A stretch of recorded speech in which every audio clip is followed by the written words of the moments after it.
Il vient donner waire. Il vient donner godo migodo. Il vient donner les binous. Waya bebe ne rekai.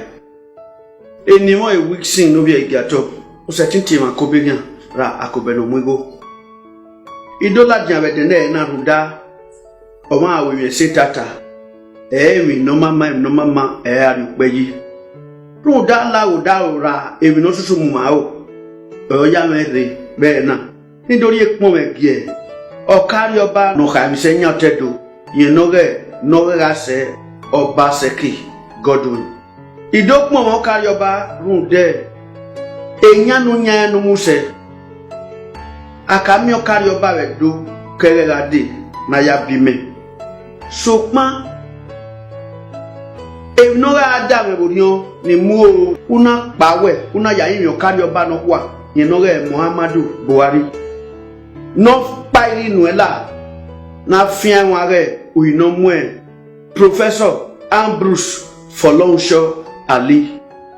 No aka mi senya odiedo kakebe otebende wodukpo 1982 ya mwe 1983. Oga serio isega ina gamiokan runda rewurema ra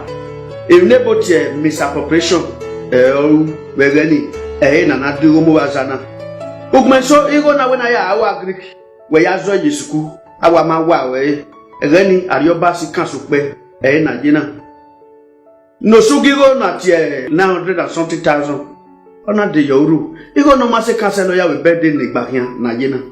onyo governor nemo wo boy no ro wegbe no ebuku sopa ana mo ruabo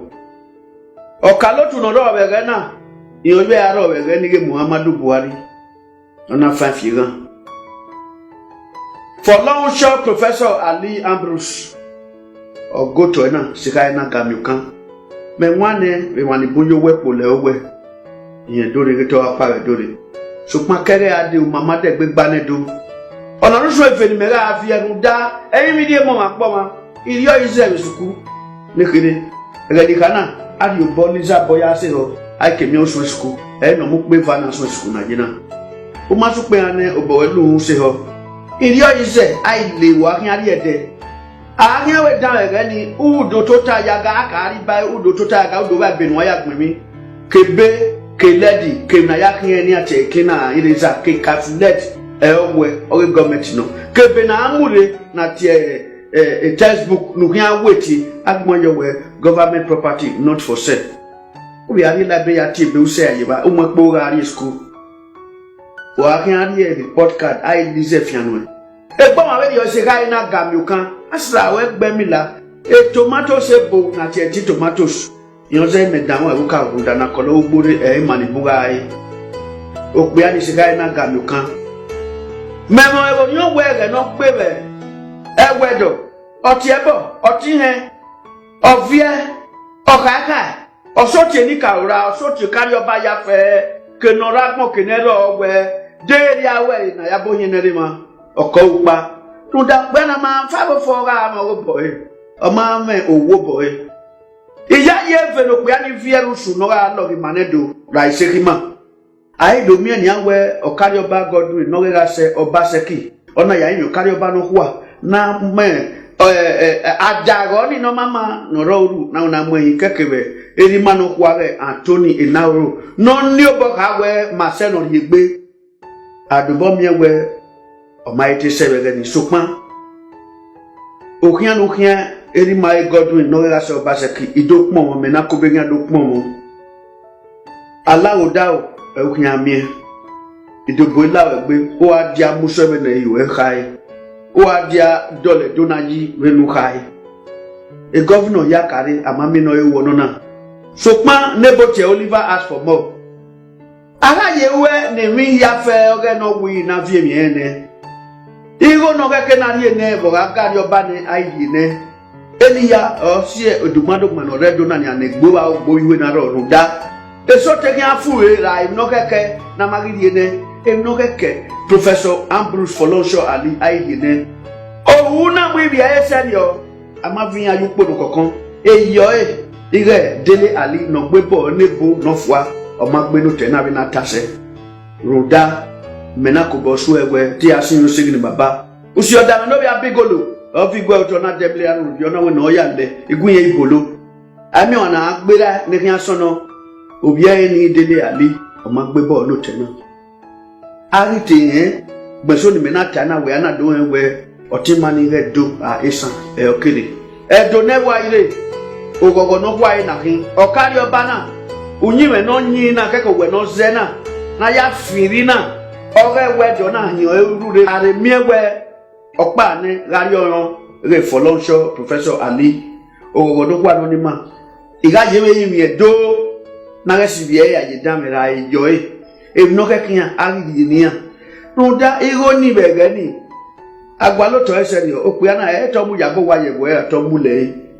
ihe bezu e yoru ni mokira enye na imini so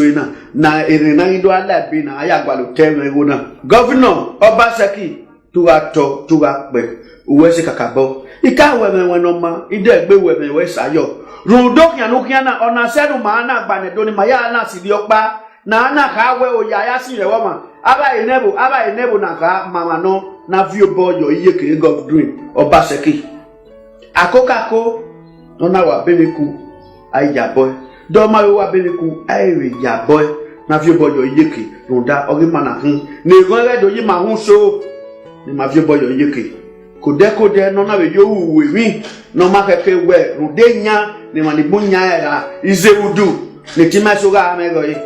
ai pari ni ala ni ko mi ke na mo esu keke be yan edo izena runda oya aya si yewo ma ami e wonana gbodiri ami e wonana mi ona zudu ami e wonana ka we afi gbe yo we la me ni yan va hu edo izena edo ne wa ire ipomo ne Godwin no ga se Obaseki keke mano le lu ekian ekmo me no kwa no do e iri egi eri ma re owe na woro esama eri ma re o ka me no kwa Gabriel usawa no bi menedion uwe se bogo we se buti do suki go no mula jawe ni na ya pari ni la re Professor Ambrose Folonsho Ali adele we ari e ko egbon adele we owe na woro igante so logo ne uwe se baba ipomo ro we ruda 1 million ere ni 1982 ra 83 o se 1 billion bi na gina o ma wewe o makame e sabedo o makame o re ni gbe re ni e uya wewe opa e makin o we na mo ro to ape e na mo ama we gbe wa yi gbe ya fe ya ede o do ayo we hakian opo uda o we viva o zo ni le Allah uda e o kian amen e pon we no kwa e iri egi oba nedo ogidi gan nemi no mado sebe go e umogun to atoba to ape oba uye gbe ya ya ede to to mazaka azaka ze to na gbe mi la no fo na ya uwe no kai ruda egewe o mama nedo gbe uwe si wogo uwe si uti o sanopo no kodin to atoba to ape oba emi o pa ni kian ye imi edo o no we na lao iwie Professor Folonsho Ambrose Ali na le fian wa emi no keke na vione iro ra emi ya fe no wi na vione o debo ege no na re we do ni kata si we oso okioye ovie ari mi wie governor ari mi wie deko ni aya ki egbe ra ni aya ki egbe ni ame jabo oda ofente vivi le we ologbo o ma me to aje mi bie ni ame jabo ni mi na duna ni manedo roda eyin mi die mo ma gbo wa ihe no we ope ano ku no yo me ba ene ni una ne no we mawu awe e no kwa e osunu Allah wo na vi bia Roma no mara gba ni ma ni mara temu pa e governor no ro na idole wa yimia edo ne wa ire edo ni godo mi godo zebo kian no kian na zebe emi no sunu be go ina ori e ma we ara si gbe ni bododon o ado pe han de ga ma wo lo bo adazo din edo eize wa ki ma fi bia Roma e ti yo na do we campaign I do ya with politics even ga avia wo nyome no kan for Lonsho Abdus Ali professor odo sudu we go na